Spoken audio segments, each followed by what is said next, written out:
আসসালামু আলাইকুম। Hello everyone. আপনাদের সাথে আরো একটা রেসিপি শেয়ার করব।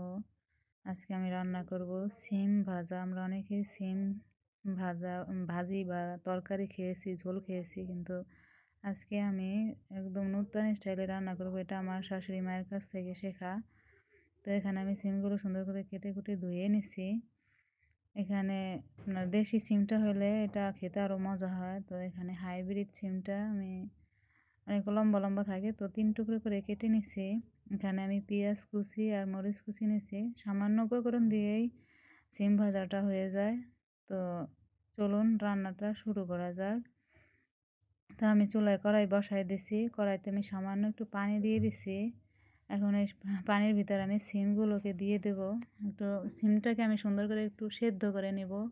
একদম পুরোপুরি সেদ্ধ করব না, একদম করব না। তো সিমটা সেদ্ধ হয়ে যাওয়ার পরে আমি নামিয়ে নিলাম।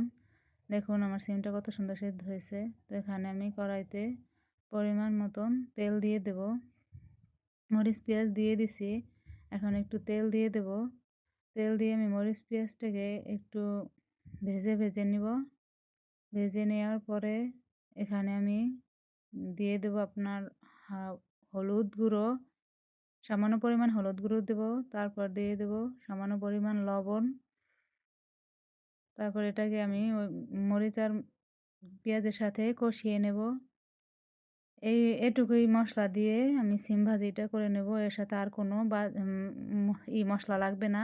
এরপর যে আমি সিমগুলোকে দেব, সিমগুলোকে দিয়ে আমি মশলাটার সাথে সুন্দর করে কষিয়ে নেব। ভাজা ভাজা করে নেব একটু। তো সিমটাকে এভাবেই ভাজতে হবে মশলার সাথে। একটু ভাজা ভাজা হইলে সিমটার কালারটা চেঞ্জ হয়ে যাবে। ভাজতে ভাজতে যখন সিমটা একটু কালো কালো খয়েরি কালার হবে বা কালো হবে, দেখুন সিমটা কত সুন্দর ভাজা হইতেছে। দেখুন আমার সিমটা ভাজা প্রায় হয়ে গেছে। এখন দেখুন এই যে আমার সিম ভাজা হয়ে গেছে। তো এভাবে আপনারা সবাই সিম ভাজাটা করে দেখবেন। খেতে অনেক মজা হয়, সুস্বাদু হয়, ইয়াম্মি হয়। তো আমার ফেসবুক পেজটাকে সবাই অবশ্যই ফলো দিবেন, কমেন্টস করবেন আর বেশি বেশি শেয়ার দেবেন। আমার একটা ইউটিউব চ্যানেল আছে, সবাই অবশ্যই সাবস্ক্রাইব করবেন।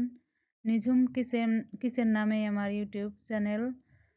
তো সবাই আমার পাশে থাকবেন, ভালোবাসা দিবেন। আশা রাখি আবার কোনো নূতন রেসিপি নিয়ে আপনাদের মাঝে হাজির হব। সে পর্যন্ত আপনারা সবাই ভালো থাকবেন, সুস্থ থাকবেন। আল্লাহ হাফেজ।